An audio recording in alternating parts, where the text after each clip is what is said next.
बतौनी से डॉक्टर देवेंद्र बल्हारा जी को वो आए और अपना विशेष संदेश उद्बोधन आप सभी को देंगे। आदरणीय डॉक्टर देवेंद्र जी बल्हारा।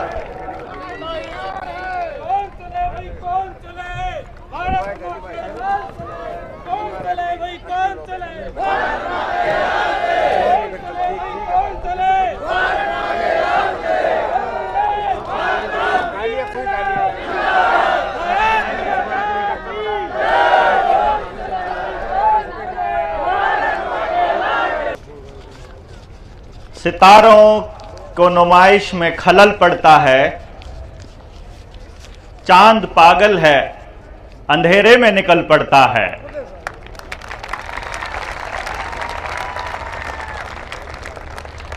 भारत की ओंकार है,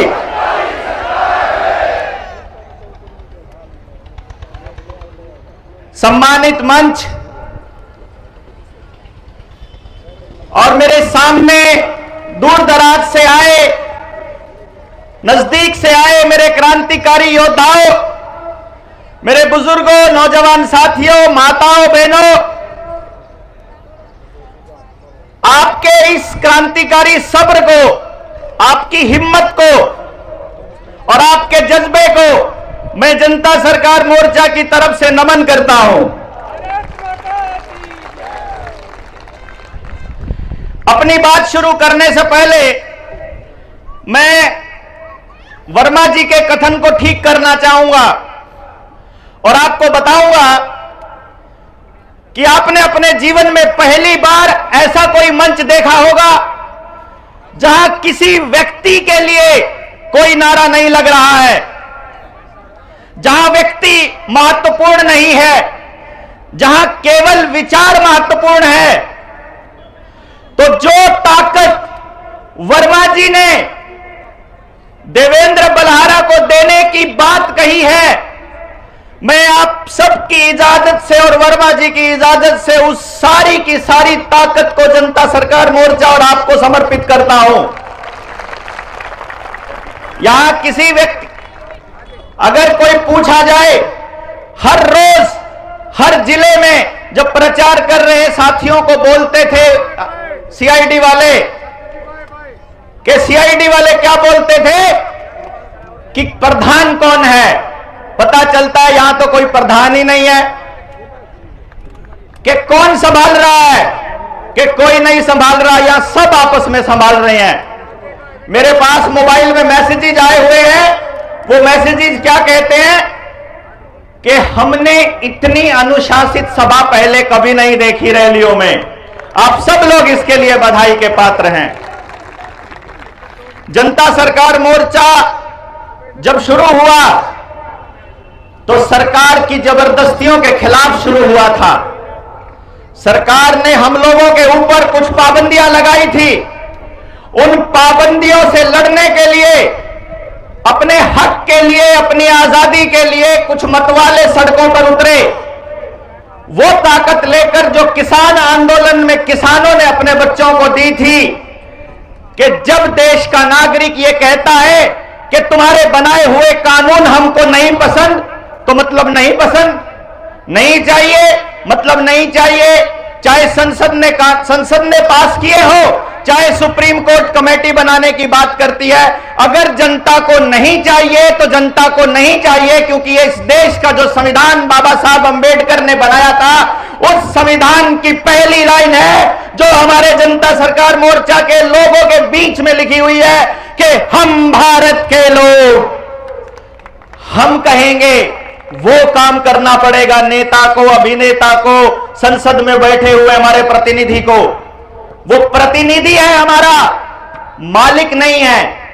ये जो कलेक्टर है, ये जो एसपी है, ये जो आपके गांव में आने वाला सरकारी कर्मचारी है, ये आपका मालिक नहीं है, ये हमारा मालिक नहीं है, ये हमारे पब्लिक के सर्वेंट है। इसीलिए लिखा जाता है पब्लिक सर्वेंट। और जनता सरकार मोर्चा का काम है जनता को यह बताना कि अपने नौकर से काम कैसे लिया जाता है। अब कुछ जबरदस्तियां से आपको लड़ना होगा। मैं जब बात करता हूं ना कि आने वाले वक्त में जो क्रांति आने वाली है उसकी शुरुआत इस धरती से होने वाली है। आज हमारे सामने बहुत सारी विपरीत परिस्थितियां थी।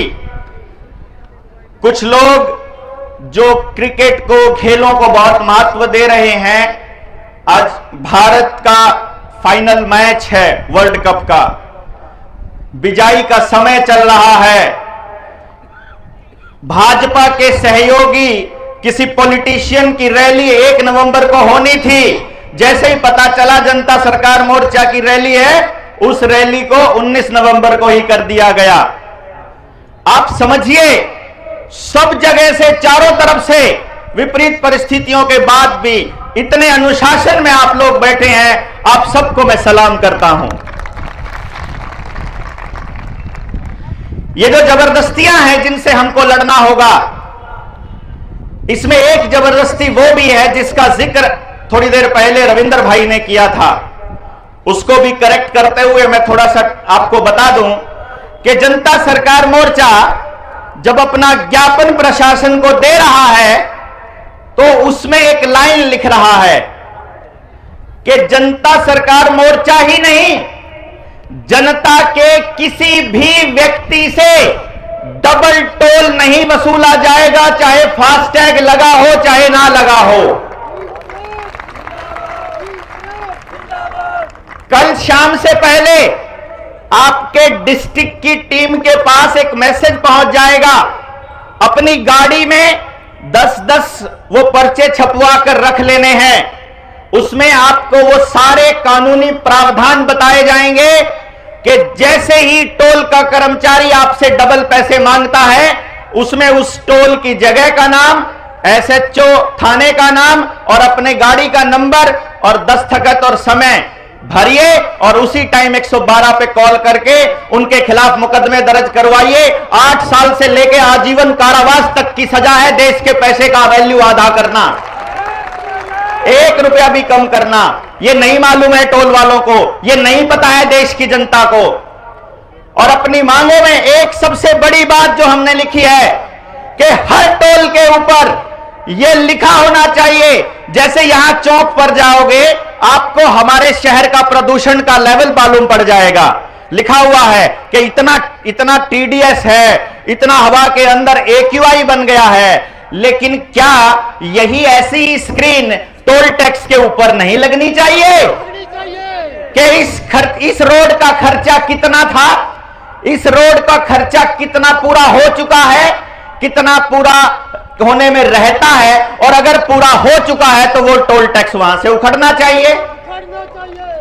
अगर आप लोग आज से शुरू करते हैं एक कार्रवाई, ज्यादा अगर कुछ नहीं कर सकते, रोज केवल और केवल 10 परिवारों से मिलोगे, पूरी बात समझाओगे और रोज एक परिवार भी अगर आप बनाते हो तो जनता सरकार मोर्चा को बने हुए आज 2 साल होने को हैं। कैलकुलेट करके देखिए, हर व्यक्ति के पास 2 साल में 700 परिवार होते आप लोगों के पास। लेकिन क्योंकि हम लोगों को मालूम नहीं था कि हम कितने सारे लोग हो चुके हैं, जो जनता सरकार मोर्चा के साथी घर घर, गांव गांव, शहर शहर, दूसरे राज्यों में जाकर के लोगों को जोड़ने का काम कर रहे हैं। आप यहां बैठे हैं, इससे 10 गुना लोग अपने अपने शहर में जनता सरकार मोर्चा के लिए दुआएं मांग रहे हैं और कह रहे हैं कि हम आ नहीं सकते थे क्योंकि हमारी मजबूरियां थी। ये लोग वो आए हैं जो सारी विपरीत परिस्थितियां होने के बावजूद भी निकलने की हिम्मत कर पाए हैं। तो आप अपनी ताकत को छोटा मत आंकिएगा। बहुत बुरी हालात है यहां की राजनीति के। यहां जब आपको रैली में बुलाना होता है तो वो लोग ऐसा सोचते हैं कि घर से निकलकर कोई नहीं आता। जनता सरकार मोर्चा ने आप लोगों के भरोसे एक कदम उठाने की सोची कि एक काम करते हैं, हम किसी को कोई लालच नहीं देने वाले हैं। हम ये बताने वाले हैं कि एक रैली की शुरुआत होगी जहां से क्रांति का आगाज होगा, कौन कौन लोग हैं जो अपना सिर कटवाने को तैयार हैं, तो आ जाए रैली के अंदर। तो इतने सारे लोग आ गए, इतनी हिम्मत के लिए आप सबको इस्तकबाल, आप सबको नमस्ते, आप सबको प्रणाम। अब आपको एक एक करके यह बताना है, क्या आपको सरकारों द्वारा लादी गई उन जबरदस्तियों का सामना करना है, या इसी तरह से सरकारों के आदेशों पर चुपचाप चलना होगा जैसे अभी तक करते आ रहे थे? सामना करेंगे? मैं बोलूंगा सामना करेंगे, आप बोलेंगे हम मिलकर लड़ेंगे। हम इन जबरदस्तियों का सामना करेंगे। क्या आपका बच्चा प्राकृतिक तरीके से पैदा नहीं हो सकता? तो ये आशा वर्कर जो जबरदस्ती अपने गांव में आकर दाई के ऊपर एफआईआर करवाती है, इसका विरोध होना चाहिए कि नहीं होना चाहिए? अगर कोई व्यक्ति अपने बच्चे को कोई इंजेक्शन नहीं लगवाना चाहता है, तो उसको उसका अधिकार होना चाहिए कि नहीं होना चाहिए? तो कोई डॉक्टर पैदा होते ही हमारे बच्चों को हमसे पूछे बिना कैसे कोई इंजेक्शन लगा सकता है? हम लोगों को यह बताना पड़ेगा पहले से सब डॉक्टरों को कि हमारे पास सैकड़ों नहीं हजारों ऐसे बच्चे हैं जिनको हम ऑर्गेनिक बच्चे बोलते हैं, जिन्होंने आज तक डॉक्टर की शक्ल नहीं देखी है और वो बीमार भी नहीं पड़ते हैं। आपको देखना होगा कि आपके आसपास कौन से बच्चे ऐसे हैं जो सबसे ज्यादा तंदुरुस्त हैं, तो पता चलेगा जो आज तक डॉक्टर से बचे रहे वो सबसे ज्यादा तंदुरुस्त रहे। ये डॉक्टर्स आपका इलाज करने के लिए नहीं आए थे, ये आपको बीमार करने के लिए आए थे। आपके गांव में स्कूल आए तो आपके बच्चों ने खेती छोड़ दी, आपके गांव में बेरोजगारी आ गई, आपके गांव में डॉक्टर आया तो बीमारी आ गई।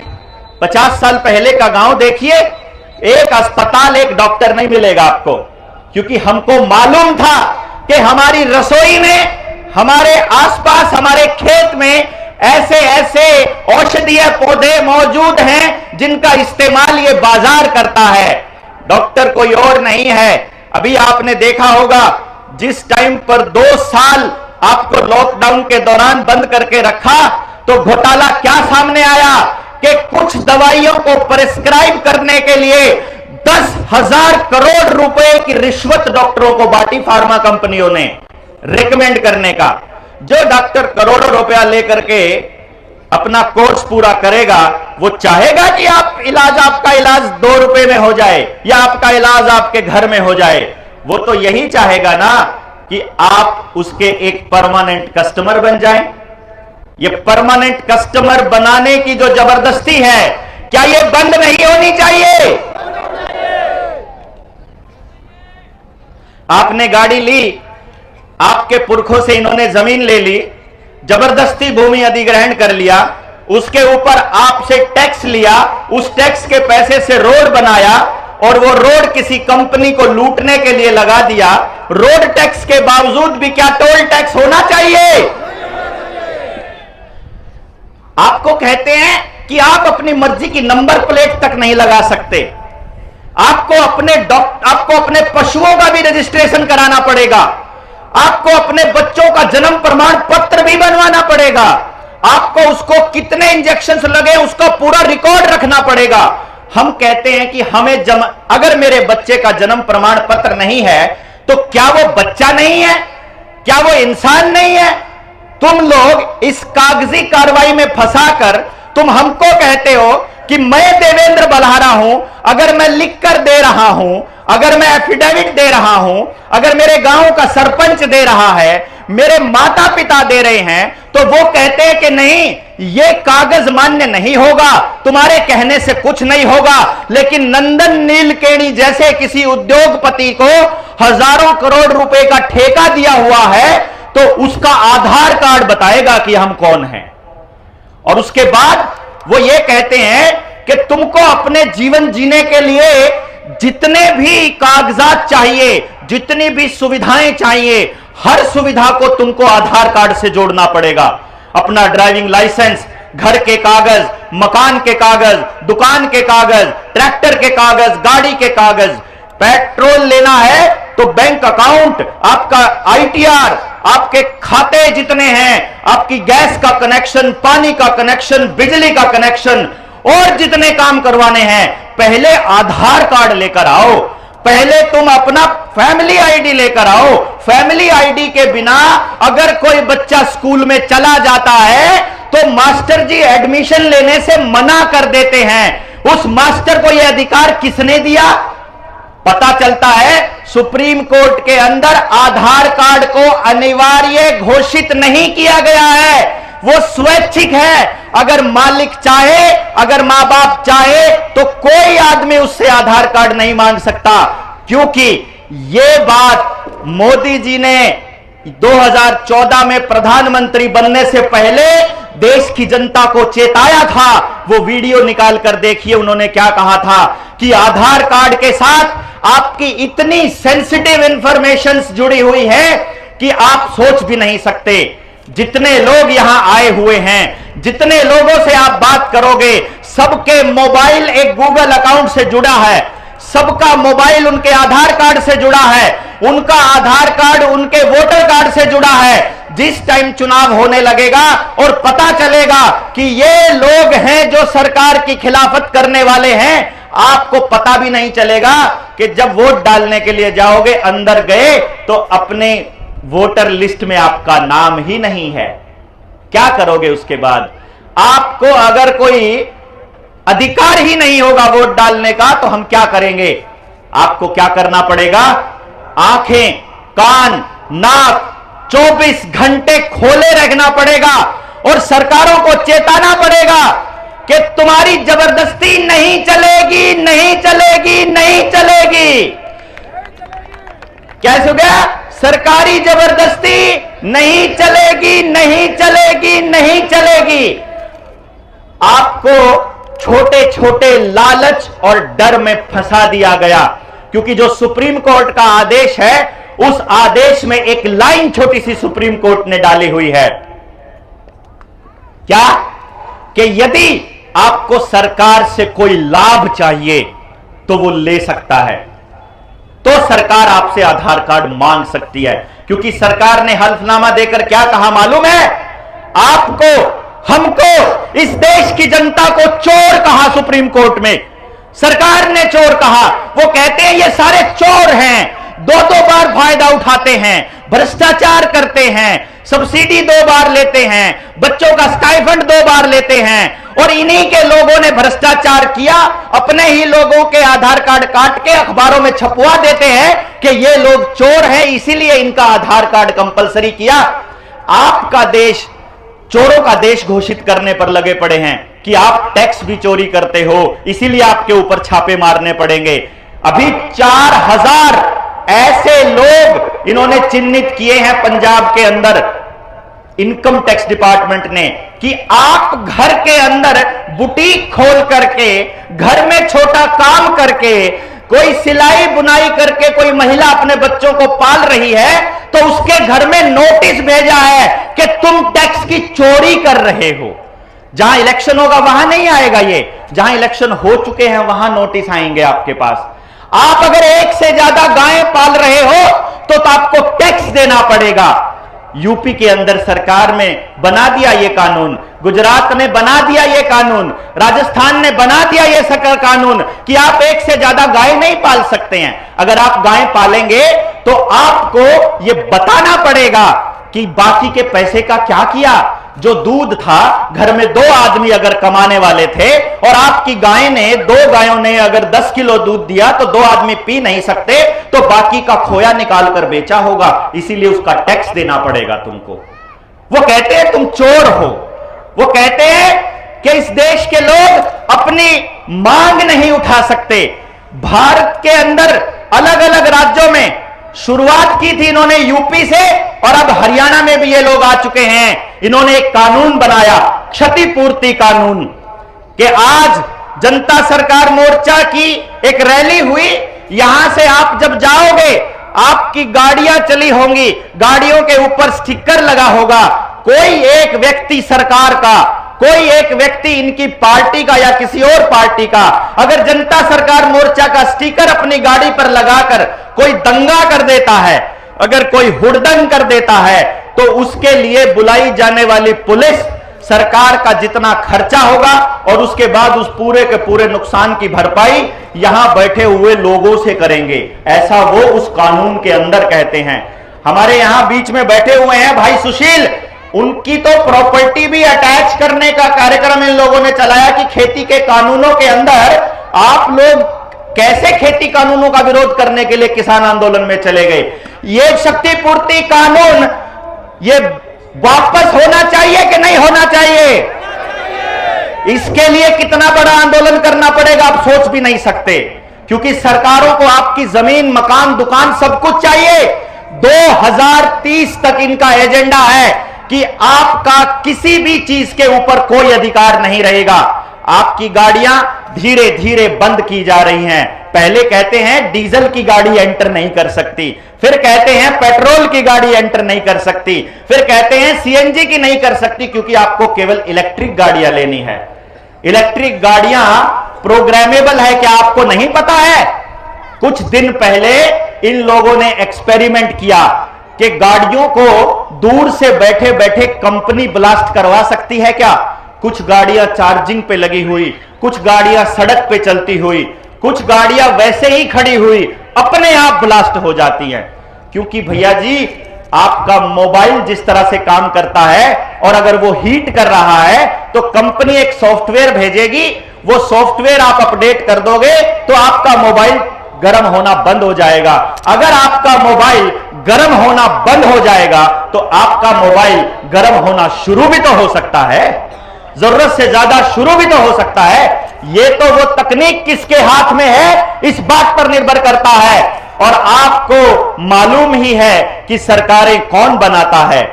सरकारें बनाता है ईवीएम, सरकार बनाता है मीडिया और सरकार बनाता है पैसा। पैसा, मीडिया और ईवीएम, इन तीनों चीजों को संभालता है बाजार।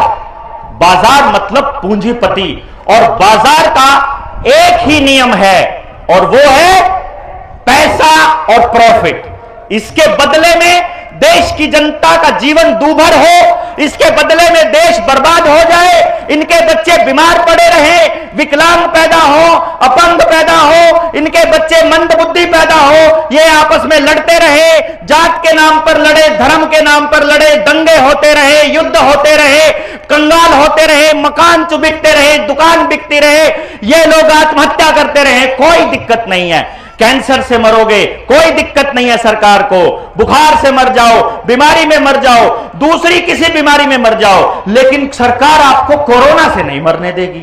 क्या कमाल की सरकार है भाई, क्या कमाल का दिमाग लगाते हैं। मतलब ऐसा सिलेक्टिव किस तरह से हो सकते हो आप? आपको हमारी चिंता है तो हर जगह होनी चाहिए ना। कोई भी एक भी किसान क्यों आत्महत्या करे, कोई एक भी आदमी किस तरह से परेशान हो जाए, ऐसा क्यों नहीं नियम बनता, ऐसा कानून क्यों नहीं बनता कि अगर एक गरीब से गरीब आदमी के साथ भी अगर अत्याचार कोई कर रहा है तो उसका जिम्मेदार कौन होगा, जिम्मेदारी तय की जाए। यह जनता सरकार मोर्चा की पहली लड़ाई है कि किसी के साथ भी गलत हो तो जिम्मेदारी तय हो। क्या बच्चों को लगने वाले सारे इंजेक्शंस की अनिवार्यता खत्म होनी चाहिए? नंबर प्लेट आपकी मर्जी की लगनी चाहिए या कंपनी की लगनी चाहिए? फास्टैग की अनिवार्यता बंद होनी चाहिए। किसान को फसल का बीमा उसकी उससे पूछे बिना उसके खाते से कटना चाहिए। अरे कटना चाहिए क्या? तो क्यों नहीं मांगते हम लोग ये सवाल, क्यों नहीं पूछते कि उससे पूछे बिना कैसे कट जाएगा? कितने बीमे कटते हैं मालूम है आपको? किसान अपना बीमा काटने की मांग उठाएगा, उस दिन किसान दूसरे बीमे कटने की मांग नहीं उठाएगा, वो एपीवाई कटने की मांग नहीं उठाएगा। अटल पेंशन योजना, प्रधानमंत्री सुरक्षा बीमा योजना, प्रधानमंत्री जीवन ज्योति बीमा योजना, बैंकों के ऊपर इतना दबाव है कि उनको यह कहा जाता है कि भाई साहब, किसी के खाते में पैसा आया, पैसा आते ही कभी 300 रुपए, कभी 400 रुपए, कभी 500 रुपए इनके खाते से कटकर बीमा कंपनी को पहुंच जाने चाहिए। बीमा कंपनियों की बहुत चिंता है हमारे देश के मुख्यमंत्री और प्रधानमंत्री को। एक किस्त कटती है सेंट्रल गवर्नमेंट से, एक किस्त कटती है स्टेट गवर्नमेंट से और एक हिस्सा कटता है किसान का।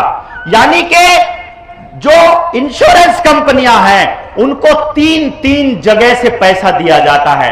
यह जुल्म और जबरदस्ती बंद होनी चाहिए कि नहीं होनी चाहिए?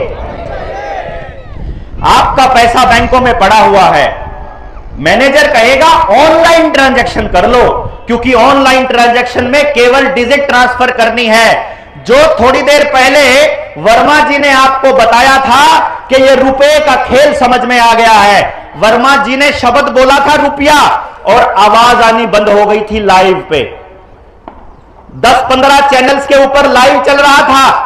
1 घंटे तक हम लोग जद्दोजहद करते रहे, जब तक वर्मा जी बोलते रहे, एक आवाज बाहर नहीं गई यहां से। आपने तो सुन लिया रुपए का खेल क्या है, बाहर बैठे लोग नहीं सुन पाए कि जनता सरकार मोर्चा क्या कर रहा है। तो क्या आप लोगों को यह जिम्मेदारी नहीं उठानी पड़ेगी कि एक एक आदमी एक एक दिन में कम से कम 10-10 परिवारों को समझाएगा कि यह बर्बादी तुम्हारी अचानक से नहीं आई है, यह बर्बादी तुम्हारे वजह से नहीं आई है, इस बर्बादी का कारण योजनाबद्ध तरीके से सरकारों की बनाई हुई नीतियां हैं। क्या हम लोगों को नहीं करना चाहिए ये सब? अपने को बनना पड़ेगा अपना मीडिया। हमको कौन बनेगा इस देश का मीडिया? कौन बनेगा? आपको ही बनना पड़ेगा। रास्ता नहीं है आपके पास। इसके साथ बुरा हो रहा है तो मुझे आवाज उठानी पड़ेगी, मेरे साथ बुरा हो रहा है तो आपको उठानी पड़ेगी। किसी के साथ भी गलत होता नजर आए, कोई जात हो, कोई धर्म हो। हमसे कुछ लोगों ने पूछा, हमारी वाले जात के आदमी का तो फोटो तुमने अपने शहीदों की जगह पर नहीं लगाया, ये जो ऊपर लगे हुए हैं, किसी की जात का शहीद रह जाता है तो हमसे पूछा तुमने ये क्यों नहीं लगाया? तो हमने एक ही जवाब दिया था, क्योंकि हम जातिवादी नहीं हैं, क्योंकि हमने जाति सोचकर नहीं लगाया था। हमने आपके लिए ऑप्शन छोड़े हैं, आपको खुली छूट है। जब हम महाराष्ट्र में गए तो महाराष्ट्र के लोगों ने इनमें से एक फोटो हटाकर शिवाजी की फोटो लगा ली, हमें कोई आपत्ति नहीं। आपको अपने मोहल्ले में कोई सभा करनी है, अपने लोगों को लगाना है, चाहे सारों की फोटो हटाकर एक फोटो लगा लो, हमें कोई दिक्कत नहीं जिसकी लगे, बस वो आदमी जिंदा नहीं होना चाहिए। जिंदा आदमी की फोटो नहीं। अगर आपको अपनी फोटो लगवानी है ऊपर तो पहले शहादत देनी पड़ेगी। आदमी से ऊपर जा चुका है जनता सरकार मोर्चा, विचार बन चुका है, जात से ऊपर जा चुका, धर्म से ऊपर जा चुका। सिर्फ एक ही जात है हमारी। हम कौन हैं? अगर कोई पूछे, लोग कहते हैं तुम क्रांतिकारी हो। नहीं, क्रांतिकारी पत्ते काटता है, वो विद्रोही होता है जो जड़ें काटता है। हम जड़ काटने का काम करते हैं इन गंदे लोगों की। हम विद्रोही हैं, विद्रोही। हम तुम्हारी हर उस गलत नीति का विद्रोह करेंगे, उसके खिलाफ विद्रोह करेंगे। हम उस गलत नीति का विरोध करेंगे जो आम जनमानस को दुखी करती है, जो जनता को दुखी करती है, क्योंकि हमको मालूम है आप आज सत्ता के किसी भी कुर्सी पर बैठे होंगे, कल तुम्हारा बच्चा हमारे साथ यहीं बैठा होगा, कल को उसके साथ ऐसा ही हो सकता है। इसलिए इस गुमान में मत रहिए कि आज आप सत्ता के गलियारों में बैठे हुए हैं तो आपको कोई दिक्कत नहीं है। ये पॉलिटिकल पार्टियों के लोग, ये सामाजिक संगठनों के लोग उस टाइम कहां सोए हुए थे जो आज यहां बैनर लगाकर आपको लोहड़ी की शुभकामनाएं देते हैं, दिवाली की शुभकामनाएं देते हैं, छठ पर्व की शुभकामनाएं देते हैं। वो तब क्यों नहीं बोले जब तुम्हारे बच्चों को घरों के अंदर कैद किया जा रहा था, जब हमारे बच्चों के ऊपर जबरदस्ती लादी जा रही थी कि तुम एक सर्टिफिकेट नहीं दिखाओगे तो तुमको पढ़ने नहीं दिया जाएगा, तुमको पेपर नहीं देने दिए जाएंगे, तुम हाजिरी नहीं लगा सकते, तुम लोग कोई एग्जाम में नहीं बैठ सकते, तनख्वाह नहीं मिलेगी,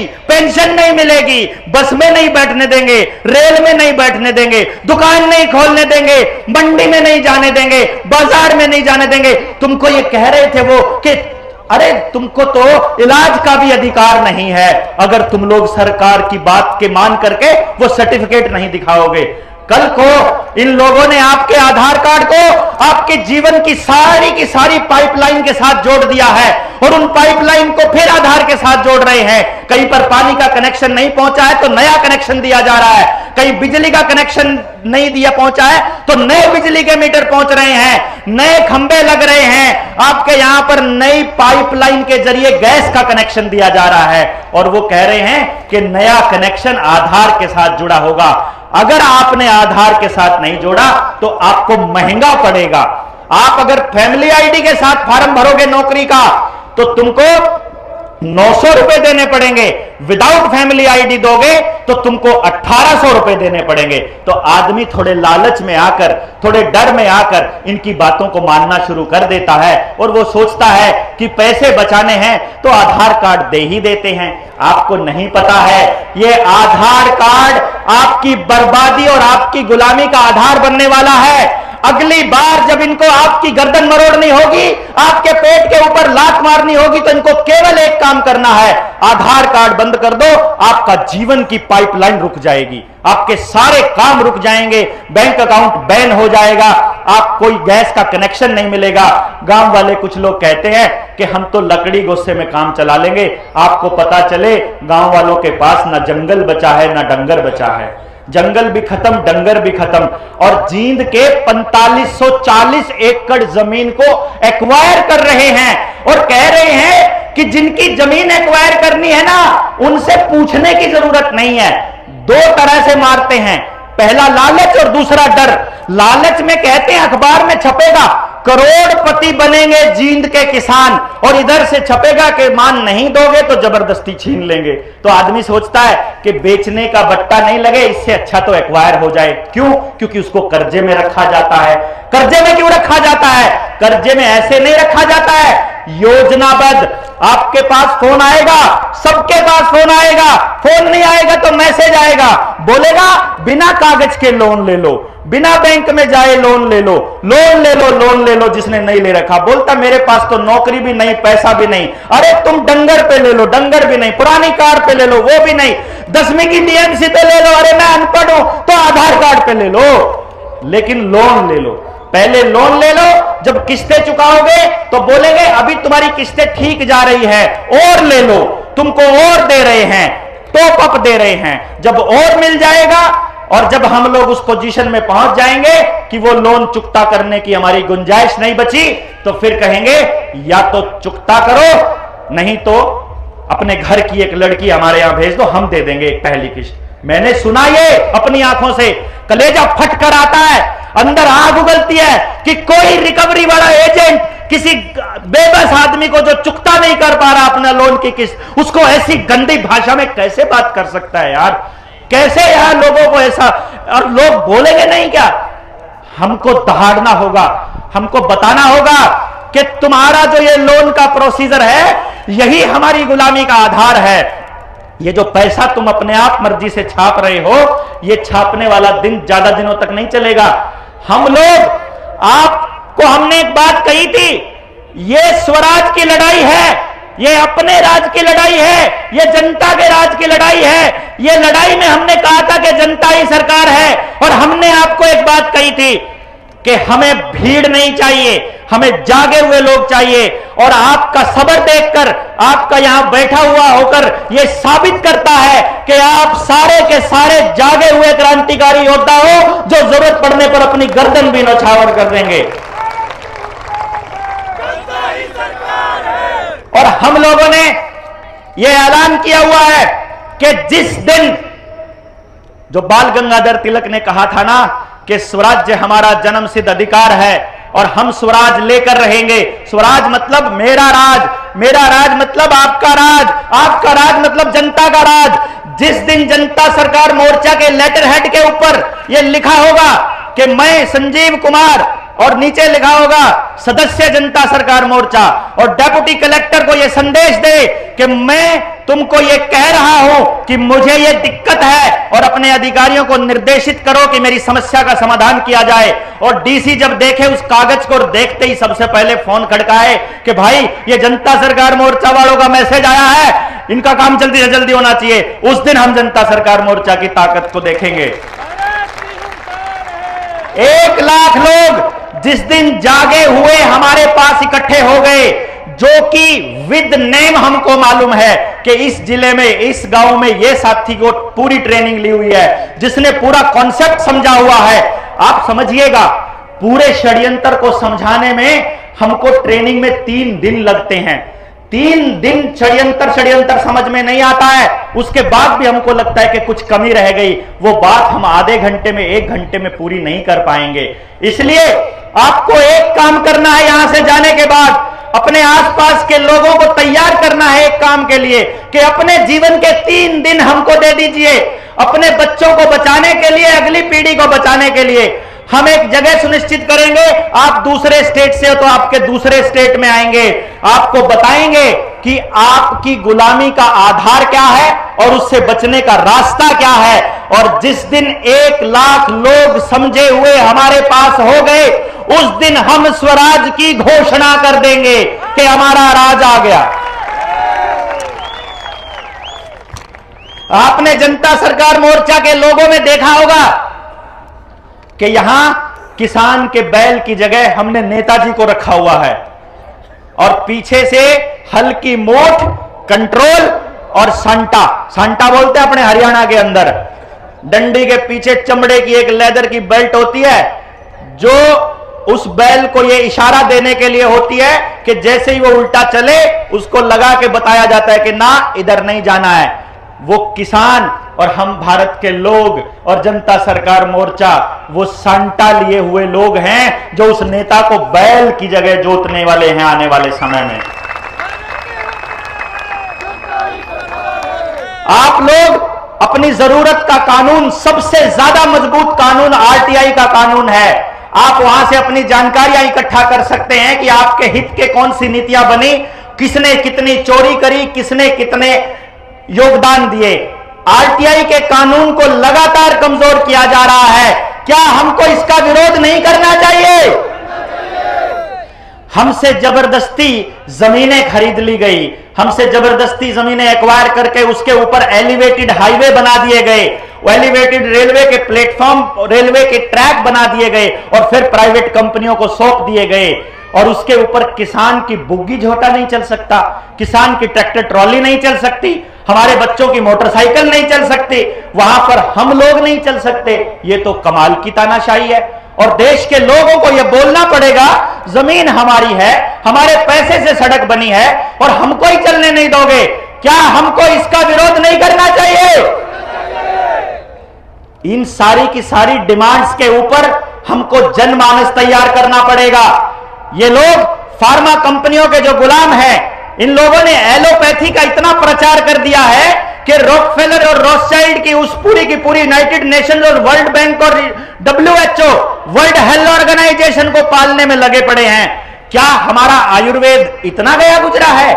जब आयुर्वेद हमको इतनी शिक्षा दे सकता है कि हम हर घर के अंदर स्वस्थ रहने का पैमाना तय कर सकते हैं, ऋतुचर्या और दिनचर्या के हिसाब से अगर हम जीवन जीते हैं तो हम बीमार ही नहीं पड़ेंगे। तो क्या जितना फार्मा कंपनियों का और मेडिकल का बजट है, उसमें 50% बजट कम से कम आयुर्वेद का नहीं होना चाहिए? हमको इस बात के लिए भी जनमानस तैयार करना पड़ेगा। शिक्षा का बजट 4% भी नहीं है दोस्तों, 4% भी नहीं।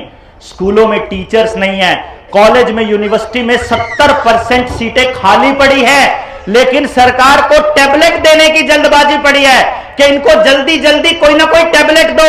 आपके बच्चे जो स्कूलों में पढ़ रहे हैं, मास्टर जी पढ़ाने का काम नहीं करते हैं, उनको BLO बना दिया गया, उनको लेटरिंग करने वालों के फोटो खींचने लगा दिया गया।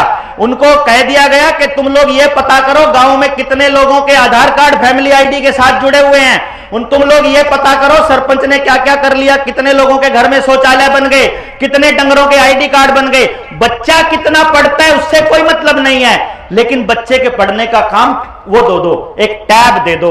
उस टैब के अंदर सरकार का आंकड़ा है दोस्तों, आपको पता चले 85% बच्चों ने अश्लील सामग्री सर्च की उसके अंदर।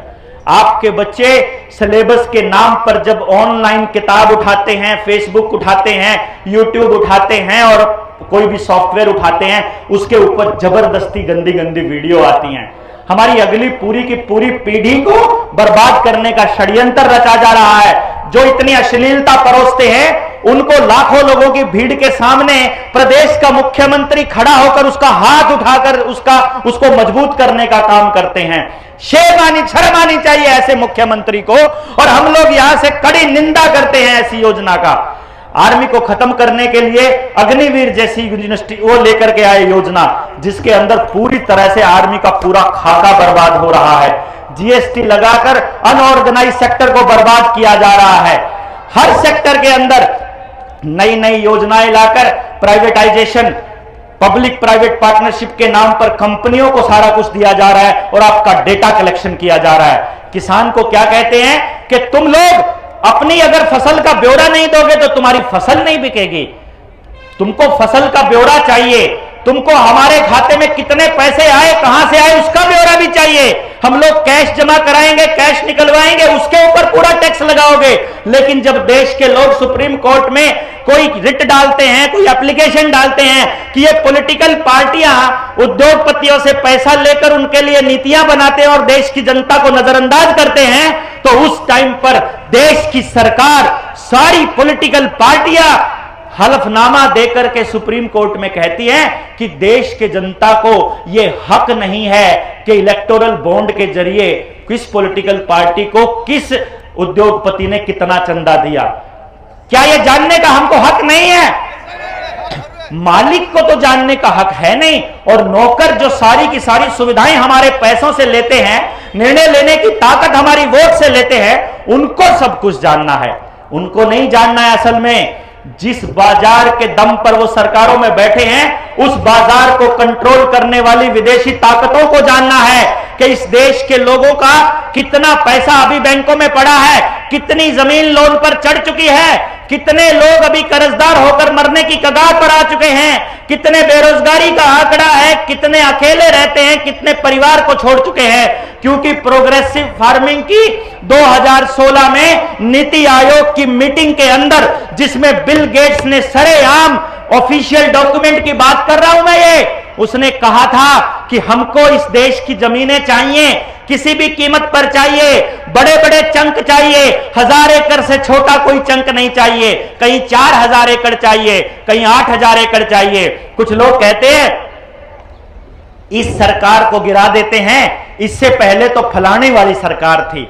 आपको पता चलेगा वो जो फलाने वाली सरकार थी उसने भी 12-12 हजार एकड़ जमीन पूंजीपतियों को ऐसे ही चंक में पकड़ाई थी। वही प्रोग्रेसिव फार्मिंग की रिपोर्ट के अंदर, नीति आयोग की उस मीटिंग के अंदर, भारत की सरकार का कृषि मंत्री ये कहता है ऐलान करके ऑफिशियली कि हम लोग आने वाले 5 से 10 सालों में इस देश की आधी आबादी को खेती से हटा देंगे। या तो उनको हम इतना कर्जदार कर देंगे, या हम उनको गांव से निकाल करके शहरों में शिफ्ट कर देंगे, या फिर उनको पूरी तरह बर्बाद करके छोटे छोटे कबूतर खाने बना देंगे और उसमें जाकर के वो चले जाएंगे और गांव आपके लिए खाली हो जाएंगे। आपको मालूम पड़े, आपके गांव को ऐसे ऊपर से देखा जाता है जैसे सीआईडी वाले ड्रोन से हम लोगों को देख रहे थे। ऊपर से देखकर यह देखा जाता है कि ये वाला चंक हमको चाहिए, ये 10 गांव हमको चाहिए, क्योंकि यहां से नहर गुजर रही है, यहां से पानी खूब आता है, यहां पे बढ़िया जलवायु है और रोड का भी कनेक्शन है। उस एरिया को बर्बाद करने के लिए ये लोग वहां कोई फैक्ट्री लेकर आते हैं। कहीं इथेनॉल की फैक्ट्री आएगी, कहीं पर गन्ना फैक्ट्री आएगी, कहीं पर पावर हाउस आएगा, कहीं पर न्यूक्लियर पावर प्लांट आएगा, कहीं कोई दूसरा आएगा, कहीं डंपिंग यार्ड बन जाएगा। उससे क्या होगा? आपके घरों में बदबू आएगी या राखी आएगी, मतलब राख आएगी, या आपको वहां आपका माहौल खराब हो जाएगा। तो देश के लोग, किसान अपने बच्चों को अपनी जबान से कहने लगेंगे कि एक काम करो, खेती में कुछ नहीं रखा है, गांव में कुछ नहीं रखा है, तुम अपना शहर चले जाओ, कोई नौकरी करो, नौकर बना दो। मालिकों को नौकर बनाने के लिए यह षड्यंत्र चल रहा है। आपको मालूम पड़े, जो हमारे पुरखे कहा करते थे कि खेती सबसे उत्तम है और नीच सबसे काम अगर कोई है तो वो नौकरी है, क्योंकि इस लॉकडाउन के दौरान आपके बच्चों की जिंदगियों को बर्बाद करने वाला कोई और नहीं था, वो नौकर था, नौकर। चाहे आंगनबाड़ी वर्कर हो, आशा वर्कर हो, स्कूल का मास्टर हो, एसडीएम हो, तहसीलदार हो, पुलिस वाला हो या कोई डीसी हो, सबको जब आप सच्चाई बताते थे और कहते थे कि देखो ये देश के साथ फ्रॉड कर रहे हैं अंतरराष्ट्रीय ताकतें और देश के नेताओं को किराए पर लिया हुआ है और तुमको ये पैसे का लालच दे करके हमारे साथ जबरदस्ती और जाति कर रहे हैं, तो वो आदमी आपको हाथ जोड़कर चुपचाप एक लाइन बोलता था, हम क्या करें जी, हम तो नौकरी करते हैं। यही कहा करता था ना। ये नौकरी जो है ये आपके ही भाई बहनों को दे करके, आपके ही पड़ोस को दे करके आपको बर्बाद करने का काम कर रहे हैं। इसके खिलाफ लोगों को जगाना होगा, इसके बारे में बताना होगा।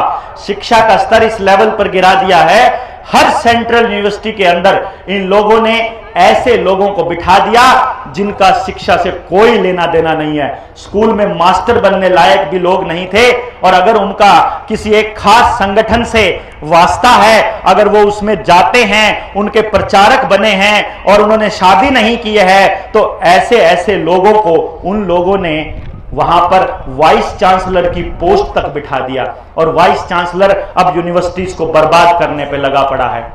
आपको नई शिक्षा नीति के बारे में पता चले, नई शिक्षा नीति के अंदर पूरी तरह से साफ लिखा हुआ है कि स्कूलों का इस्तेमाल आपके बच्चों की वैक्सीनेशन के लिए किया जाएगा। और आपने देखा होगा, बहुत पहले जनता सरकार मोर्चा की पानीपत के टीम के साथी हो, चाहे बल्लभगढ़ की टीम के साथी हो, चाहे मेवात की टीम के हो, चाहे अंबाला की टीम के हो, जब भी मास्टर जी ने माँ बाप से पूछे बिना किसी बच्चे को गलत दवाई या सही दवाई, जो कोई भी दवाई या कोई भी इंजेक्शन लगवाया, तो उन्होंने थाने में एफआईआर करवाने के लिए पहुंच गए, और मास्टर जी मन मर्जी के शर्तों पर समझौता करने को तैयार हो गए। ऐसी बातें जब मास्टर जी ने ऊपर बताई, तो मास्टर जी के लिए एक हथियार दे दिया सरकार को, उसको स्कूल को, वो क्या दिया कि आपसे पूछे बिना मास्टर जी कुछ भी इलाज करवा सकते हैं अगर आपके बच्चे का अपार कार्ड बना हुआ है।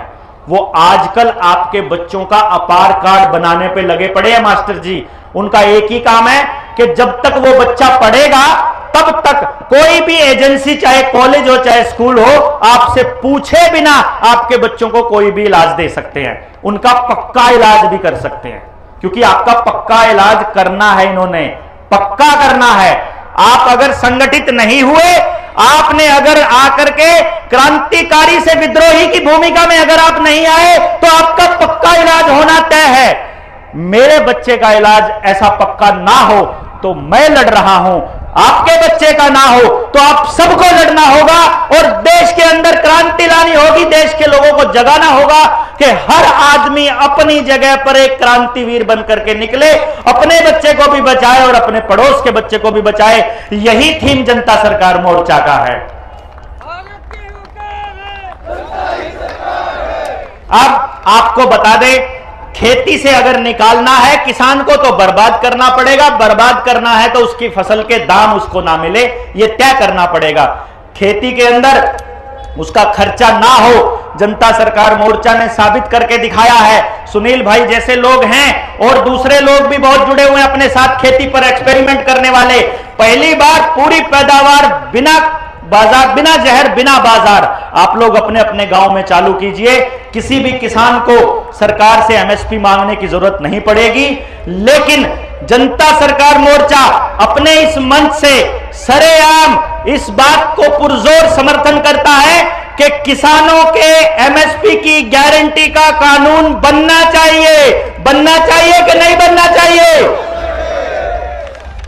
आने वाले वक्त में चुनाव हैं, 2024 में आप लोगों से पूछा जाएगा कि किसको वोट करें, हमसे भी पूछा जाएगा। तो भैया जी आपको एक अल्टरनेट तो देना पड़ेगा ना कि किसको वोट करें। अगर आप वोट करते हैं किसी चोर को तो चोर बन जाएंगे आप भी और हम भी, और अगर नहीं करते हैं तो फिर से चोर सत्ता में आएंगे। तो जनता सरकार मोर्चा एक प्लान कर रहा है और आपसे पूछ रहा है क्या ऐसा होना चाहिए। हम अगर देश की जनता से आह्वान करें कि तुम लोग अपने गांव से हमको 5-5 एमएलए के कैंडिडेट हमको दे दो, 5-5, एक ओबीसी, एक एससी, एक महिला, 2 जर्नल, या जहां जिसकी आबादी ज्यादा है 5 दे दो, 10 दे दो। और अगर एक विधानसभा में 70 गांव से हमको 350-400 एमएलए के कैंडिडेट बन जाएं, मिल जाएं, और उन सारे एमएलए एमपी के कैंडिडेट को जनता सरकार मोर्चा पूरा षड्यंत्र समझा दे कि तुमको विधानसभा के अंदर तुम्हारे साथ क्या क्या गद्दारियां होती हैं और तुम्हारे हाथों से कैसे बर्बाद किया जाता है, और उसके बाद उन सारे के सारे लोगों को समझा करके यह तय कर लिया जाए कि विधानसभा में एक आदमी अगर वहां पहुंचा हुआ है तो जो 5 आदमी गांव ने छांट करके दिए थे उनकी ताकत भी गांव के अंदर एमएलए की जितनी हो, तो हमारे गांव के पास जनता की ताकत वैसी की वैसी रहेगी, और वहां पर एक आदमी छांट करके उन सारे समझे हुए लोगों में से भेज दिया जाए। जिस भी विधानसभा के अंदर अगर हर गांव अपने अपने बच्चों को हमको दे देता है और उनको ट्रेनिंग दे दे, तो क्या ऐसे लोगों के ऊपर एक्सपेरिमेंट करना चाहिए कि नहीं करना चाहिए? आपको इस बात का प्रचार करना पड़ेगा, कोई भी मीडिया हाउस इसका प्रचार नहीं करेगा। हर गांव से अगर हमारे पास 5 बोलने वाले बच्चे हों जिनको शिक्षा का भी स्ट्रक्चर पता हो, स्वास्थ्य का भी पता हो, न्याय का भी पता हो, राजनीति का भी पता हो, खेती का भी पता हो, तो आपके गांव की ताकत आपके पास रह सकती है। क्योंकि अगर लक्ष्यों की बात करें तो जनता सरकार मोर्चा का एक लक्ष्य है कि जल, जंगल, जमीन और जानवर, इन 4 चीजों से रिलेटेड फैसले गांव करेगा, कोई भी नेता या कोई भी डीसी एसपी नहीं करेगा। सहमत हैं? हाथ खड़ा करके आपको सहमति जतानी पड़ेगी। आप लोग सहमत हैं? एक दूसरा, हम लोगों की एक लड़ाई है पूंजीवाद के साथ, क्योंकि पूंजी से नेताओं को किराए पर लिया जाता है। आपको समझना पड़ेगा कि शिक्षा, स्वास्थ्य, न्याय, राजनीति और खेती, इन 5 चीजों से पूंजीवाद समाप्त होना चाहिए कि नहीं होना चाहिए? कैसे होगा, हम कैसे करेंगे, गांव वाले किस तरह से करेंगे, इस रैली के बाद हम इसका आगाज करेंगे। एक एक व्यक्ति 100-100 लोगों के बराबर है, 1000-1000 लोगों के बराबर है, हम ये मानकर चलते हैं, क्योंकि इतने अनुशासित लोग किसी भी संगठन के अंदर नहीं है। हम लोगों से कुछ लोगों ने ऐसा कहा था कि 2 बजे लोग वापस जाना शुरू कर देंगे। हमको जानकर अंदर ही अंदर इस बात की संतुष्टि है कि रैली समाप्त होने से पहले एक भी आदमी रैली स्थल को छोड़कर नहीं गया है। इसके लिए आप सबको हम नमन करते हैं। सारी की सारी मीडिया अंबानी और अडानी के काबू आ चुकी है। वही मालिक हैं 2 ही लोग, और 2 पिलर ऐसे बना दिए गए हैं। अगर कोई नेता आपसे कहता है कि देश की इकोनॉमी 5 ट्रिलियन हो गई है कि 4 ट्रिलियन हो गए, 50 ट्रिलियन, भैया जी 2 ही लोगों के पास है सारे ट्रिलियन। हम लोगों के पास किसी के पास कुछ नहीं है। आप सब लोग कर्जे में हैं। आपको एक आश्वासन जनता सरकार मोर्चा के मंच से दिया जा रहा है। हम लोग सबसे पहला काम करने वाले हैं इस रैली के बाद, मैं और वर्मा जी और 4-5 साथी और मिलकर सबसे पहले वो सारे दस्तावेज ऑनलाइन जब हम चलते हैं तो लोग पूछते हैं वो कौन से दस्तावेज है जिनके भरोसे आप चल रहे हो, उन सारे दस्तावेजों को एक किताब की शक्ल में लेकर के हम बहुत जल्दी आपके बीच में आ रहे हैं। हर घर में वो दस्तावेज होगा जिसकी बदौलत आप सुप्रीम कोर्ट में इन बैंकों की खाट खड़ी कर देंगे। एक भी व्यक्ति को कर्जदार नहीं छोड़ना है। गांव के अंदर, शहर के अंदर, पड़ोस के अंदर किसी भी व्यक्ति को कितना ही बड़ा कर्जा देना है, आप उनको बोल दीजिए, आपका सारा कर्जा जनता सरकार मोर्चा उतारेगा, हम लोग वादा करते हैं।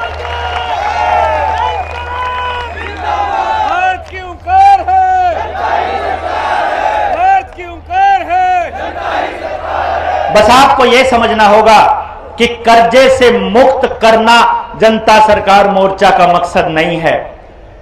आने वाली पीढ़ियों तक भी कर्जे से मुक्त रखना जनता सरकार मोर्चा का मकसद है।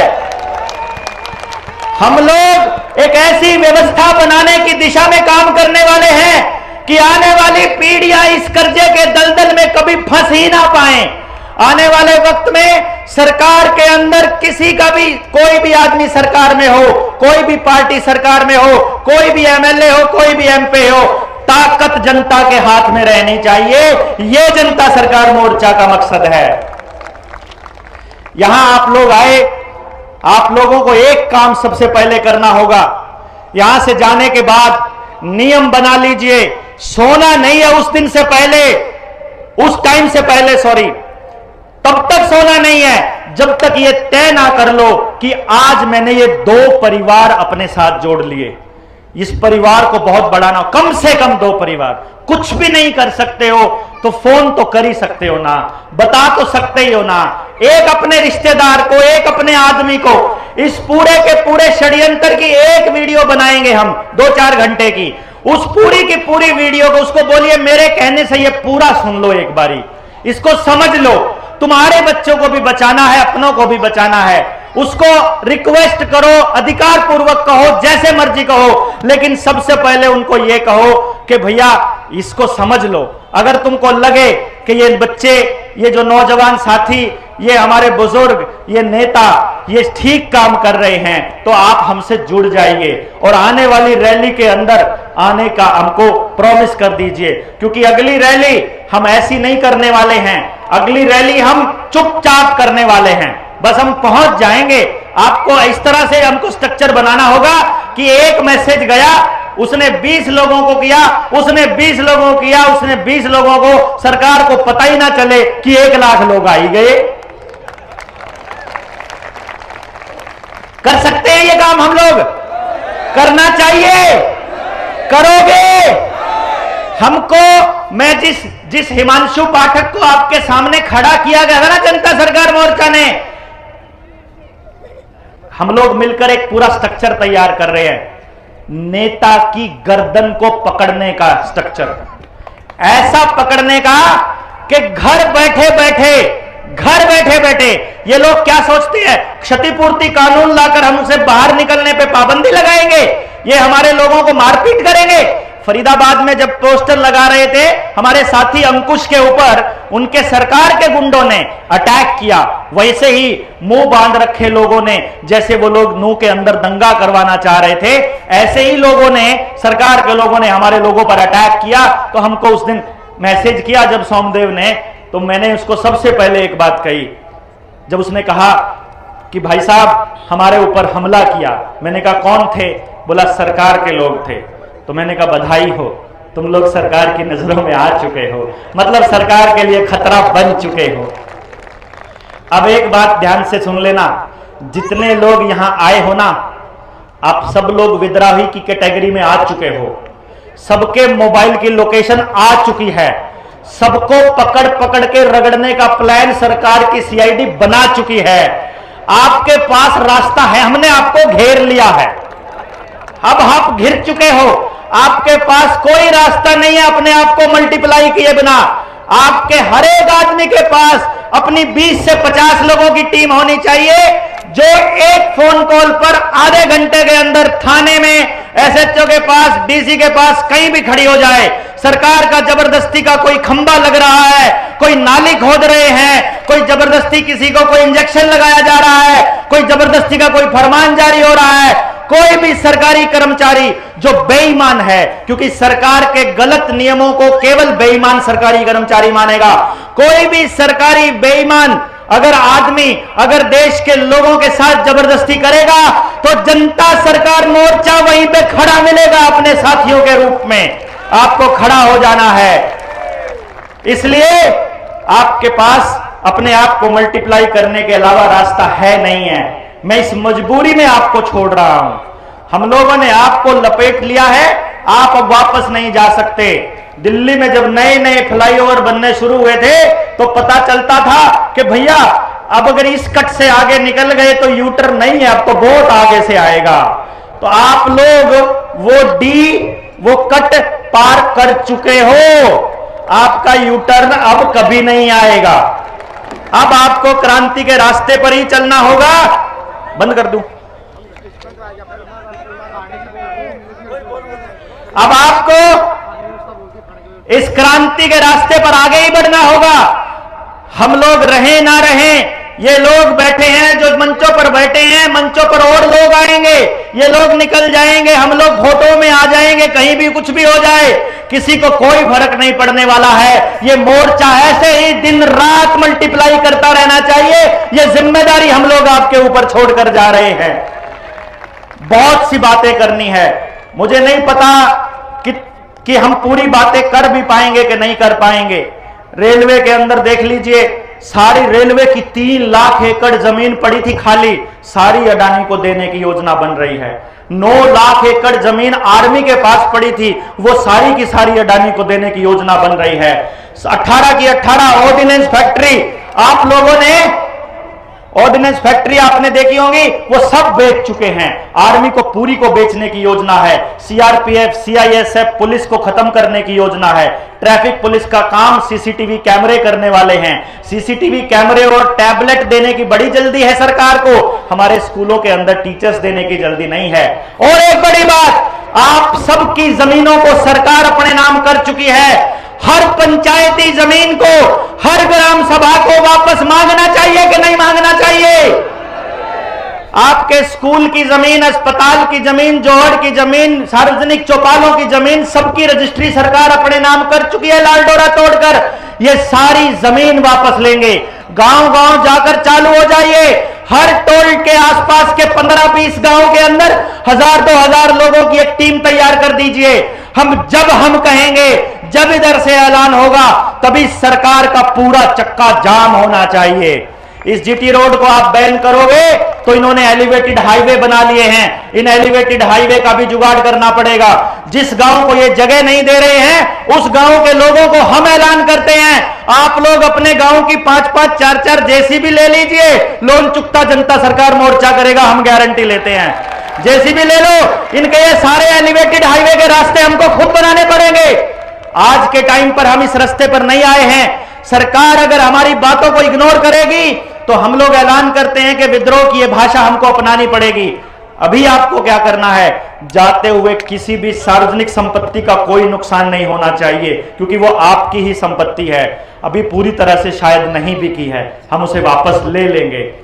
एक बात आपको ध्यान से देनी है, कोई हुड़दंगबाजी नहीं करेंगे। जितने लोग यहां आए हैं, जितने लोग जनता सरकार मोर्चा की बातों से सहमत हैं, ये नंबर लिखा हुआ है 9518170000। इस नंबर पर मिस्ड कॉल करनी है सबको कि हम लोग यहां आए हुए हैं। आज ये परिवार बढ़कर इतना बड़ा हो गया है, जनता सरकार मोर्चा का परिवार जिस दिन 1 लाख परिवारों का हो गया, उस दिन हम स्वाधीनता की घोषणा कर देंगे कि अब हम तुम्हारे गुलाम नहीं है, ना तुम्हारा दस्तावेज चाहिए, ना तुम्हारे स्कूल कॉलेज चाहिए। हम लोग 100% रोजगार देने वाली शिक्षण व्यवस्था चालू करेंगे जनता सरकार मोर्चा के तत्वाधान में।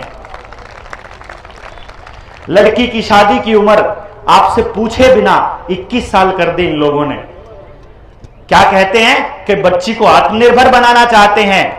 और कैसी आत्मनिर्भर बनाना चाहते हैं कि अगर 21 साल से पहले शादी करोगे, सरकार क्या कहती है मालूम है आपको? करियर बनाने का टाइम है। मां बनने के लिए पहले कहते थे 18 साल की उम्र सही है। उन्होंने देखा 18 साल में पूरी तरह बर्बाद नहीं हुए इनके परिवार, तो 21 साल करो इनकी लड़की की उम्र। और 21 साल भी ऐसे नहीं करनी है, अगर 21 से पहले शादी कर दी तो इनकी बच्ची को, इनके पिता को, बच्ची के पिता को जेल हो जाएगी। लेकिन आपकी बच्ची रखैल की तरह 16 साल की उम्र में लिव इन रिलेशनशिप में रह सकती है। ऐसा कानून चाहते हो क्या आप? इंडो इजराइल प्रोजेक्ट के तहत पर इसकी तर्ज पर सारे के सारे रिसर्च सेंटर में आपके डंगरों की नस्ल खराब करी जा रही है, जेनेटिकली मॉडिफाई किया जा रहा है। जेनेटिकली मॉडिफाइड टमाटर, खीरे और शिमला मिर्च जैसी चीजें, तेल, कपास, सरसों सब जेनेटिकली मॉडिफाइड दिया जा रहा है। और ब्राजील की सरकार ने 2020 में एक रिसर्च जारी की थी जिसमें बताया था कि जो भी लोग जेनेटिकली मॉडिफाइड आइटम खाते हैं वो सारे के सारे और उनकी अगली संतानें नपुंसक और बांझ पैदा होंगी। ये रिसर्च है बकायदा, आपको जानना होगा। जिस टाइम पर वो हमारे कौन से नेता थे, क्या नाम था उनका, जो जिनको मार दिया गया था, अनिल माधव दवे, आरएसएस के बहुत बड़े प्रचारक और विद्वान व्यक्ति थे, देशभक्त इंसान थे। जब जेनेटिकली मॉडिफाइड सरसों के केस आया और उन्होंने कहा कि मैं ये केस पहले रिसर्च के लिए भेजूंगा, देखूंगा अगर इससे जमीन को कोई नुकसान ना होता हो, अगर अगली पीढ़ी को कोई नुकसान ना होता हो तो हम इसको पास करेंगे। जिस दिन उसने वो फाइल वहां अटकाई तो भाई साहब उसी दिन अगले दिन हमें अखबार में एक छोटी सी कटिंग नजर आई कि अनिल माधव दवे बाथरूम में पड़े हुए मिले। देना मेरे को दे दो। बाथरूम में पड़े हुए मिले और वो मिले ही नहीं। फिर उसके बाद क्या होता है मालूम है? अंबानी की एक कंपनी से एक डायरेक्टर इस्तीफा देता है। बैकडोर एंट्री यूपीएससी में चालू की थी, 400 लोग अंदर किए इन्होंने। हर मिनिस्ट्री के अंदर एडिशनल चीफ सेक्रेटरी के लेवल पर कंपनियों का एक आदमी बैठा है जो मंत्रालय को कंट्रोल करता है, और वो कहता है, वो वहां से इस्तीफा देकर के एसीएस बनता है, उस फाइल के ऊपर साइन करता है, फाइल को पास करता है, जीएम सरसों को पास देने के बाद वापस जाकर कंपनी ज्वाइन कर लेता है। ये हालत हो रही है आपके पीछे से, क्योंकि आपको आरटीआई का कानून के जरिए अंजाम रखा जाता है। सारी मीडिया को अंबानी अडानी ने खरीद करके इस तरह से रख दिया है कि कोई भी मेन स्ट्रीम मीडिया का आदमी यहां आकर जनता सरकार मोर्चा की रैली को कवर करने की हिम्मत नहीं कर सकता। यह ताकत है आपकी जनता सरकार मोर्चा की, यह ताकत है। किसी ना किसी पॉलिटिकल पार्टी के पास जाओगे, उसकी रैली में जाओगे, आपको पूरा मीडिया का हुजूम मिलेगा। हमारे पास तो भैया मीडिया को देने के लिए पैसे नहीं है, उनके अरेंजमेंट करने के लिए हमारे पास तो कुछ नहीं है। जो लोग मांगते हैं, जो ईमानदार लोग खड़े हैं, जिनको पता है कि समाज को सच जाना चाहिए, वो आ गए हैं। जिन लोगों के पास देने के लिए कुछ नहीं है, तो भैया हमारी खबरें अगर वो नहीं दिखाएंगे तो आपको मीडिया का रोल अदा करना पड़ेगा। करोगे? दूसरी चीज, हम लोग एक ज्ञापन दे रहे हैं आप लोगों की परमिशन से। अगर आप लोग मानते हैं कि ये सारे लोग, ये ज्ञापन सही हैं और हमने सही तरह से अभी रखे हैं, क्योंकि ये शुरुआत है, अभी हम लोग नोटिस में आ जाएंगे कि यार ये इतनी खतरनाक मांगे मानना शुरू कर दिया, ये आगे आगे क्या क्या करेंगे। तो अभी आप लोगों को डराया जाएगा, धमकाया जाएगा, आपके घरों पर रेड करी जाएगी, आपके खाते सीज करे जाएंगे, आपको मारा भी जा सकता है, आपको प्रताड़ना भी दी जा सकती है और आपको लालच भी दिया जा सकता है कि आप लोग पार्टियां ज्वाइन कर लीजिए। तो कुछ पॉइंट हैं जो हमने कहा है, पहले बताइएगा, हाथ खड़ा करके समर्थन दीजिएगा अगर आपको लगता है कि ये वाला मुद्दा सही है। पहला मुद्दा, टोल टैक्स के रूप में जनता से लिए जा रहे टैक्स की पारदर्शिता के लिए हर टोल टैक्स पर एक डिजिटल बोर्ड लगे जिसमें उस रोड को बनाने का कुल खर्चा और प्रतिदिन इकट्ठा हो रहे टैक्स को घटाकर शेष राशि अपडेट होती रहे और बिना फास्टैग वाले वाहन से कैश के रूप में दोगुना भुगतान बंद हो। आपका समर्थन है। अंग्रेजी के नाम पर भारत की गुलामी, भाषा की गुलामी, जिससे आने वाली पीढ़ियां ना तो सही से अंग्रेजी में निपुण हो पा रही है और ना हिंदी में। हर प्रशासनिक कार्यालय में और स्कूल में हिंदी भाषा को प्राथमिकता दी जाए। और अगर हिंदी नहीं है, अगर हम लोग बात करें केरला की, अगर हम बात करें तमिलनाडु की, महाराष्ट्र की, तो वहां की जो क्षेत्रीय भाषा है उसको प्राथमिकता दी जाए। विद्यार्थियों के लिए स्कूल में हर बच्चे को रोजगार देने वाली शिक्षा का पाठ्यक्रम लागू हो। एक भी बच्चा बेरोजगार ना हो ऐसी शिक्षा दी जाए और जो शिक्षा रोजगार ना दे सके वो शिक्षा बंद कर दी जाए। स्कूल के पाठ्यक्रम में देश के लिए सर्वोच्च बलिदान देने वाले शहीदों की जीवनी शामिल हो ताकि आने वाली पीढ़ियां अपना क्रांतिकारी इतिहास ना भूलें। खेती और तमाम सार्वजनिक संस्थानों में प्राइवेटाइजेशन और निगमीकरण बंद हो, ताकि आने वाली पीढ़ियां भी खेती करें, और खेती ही सबसे ज्यादा रोजगार पैदा करती है, इसलिए खेती को सुरक्षित रखा जाए। एग्रीकल्चर विश्वविद्यालयों में देसी बीजों का संग्रह हो और आने वाली पीढ़ियों को ऑर्गेनिक खेती के लिए प्रोत्साहन दिया जाए। हमारी खेती, अगर हम ऑर्गेनिक खेती करना चाहते हैं तो उसके मूल में गायें हैं, इसीलिए गो हत्या को बंद करने का कानून बनाया जाए। पशुओं का प्राकृतिक तरीके से गर्भाधान हो, जिसके लिए प्रोत्साहित किया जाए ताकि पशुओं की नस्ल बचाई जा सके। आईवीएफ के जरिए नहीं बल्कि और टीकाकरण के जरिए नहीं, बल्कि प्राकृतिक तरह से ही हम लोगों के बच्चे जन्मने की प्रक्रिया को सुनिश्चित किया जाए। भ्रष्टाचार के कारण हो रही अव्यवस्थाओं से आम आदमी परेशान है, इसीलिए हर भ्रष्टाचारी की जवाबदेही तय हो और उससे वो सारा पैसा वसूला जाए जितना भ्रष्टाचार उसने देश के साथ किया है। सारे काले धन को राष्ट्रीय संपत्ति घोषित की जाए। किसी भी डॉक्यूमेंट को आधार कार्ड से लिंक करना अनिवार्य ना किया जाए और फैमिली आईडी और आधार के बिना शिक्षा से वंचित ना किया जाए। हर दफ्तर के अंदर, हर सचिवालय के अंदर आधार कार्ड और फैमिली आईडी जब भी मांगता है तो आपको सबसे पहले एक सवाल करना है, अपना फोन चालू करो, फोन चालू करके उसकी बात सुनो, वो क्या कहता है। उसको बोलो मुझे फैमिली आईडी नहीं देनी है, अब बताओ तुम काम करोगे कि नहीं करोगे। वो बोलेगा मैनुअल करना पड़ेगा, तुम्हारे को 7 दिन लगेंगे, तुम्हारे को 6 दिन लगेंगे। आपको एक काम करना पड़ेगा, जिस भाई के पास इतनी ताकत हो, सब्र हो कि लोकल लेवल पर अपनी टीम तैयार कर चुका है, तो 6 दिन नहीं भैया, उसको बोलिए मैनुअल करवाऊंगा और शाम तक लेकर जाऊंगा, और नहीं तो कल से यहां धरना देकर चालू करूंगा। तुम लोगों को काम तो करना ही पड़ेगा। ऐसा कैसे हो सकता है कि मैनुअल 6 दिन और ऑनलाइन आपका साथ के साथ? ये नहीं चलेगा। दस्तावेज तुम्हारा आधार कार्ड क्यों चले? मेरे गांव का नंबरदार कह दे, मेरे गांव का सरपंच कह दे, मेरे पिताजी का वोटर कार्ड लगा दिया और मेरे पिताजी ने लिख करके दे दिया कि मैं हूं वो आदमी, तो तुम्हारे दस्तावेजों का क्या रोल रह जाएगा? तुम्हें बता दो सारे। जनता के टैक्स के पैसे से बने सार्वजनिक संस्थानों का निजीकरण बंद हो। सही है। 152D सहित सभी भारतमाला हाईवे पर जितने भी भारतमाला के हाईवे हैं, वहां किसान के ट्रैक्टर, ट्रॉली, मोटरसाइकिल समेत सभी वाहनों को चलने की अनुमति हो। किसान के लिए एमएसपी की गारंटी का कानून जल्दी से जल्दी बनाया जाए। बैंक खातों से बिना खाता धारक की अनुमति के कोई एक सिंगल पैसा भी ना काटा जाए।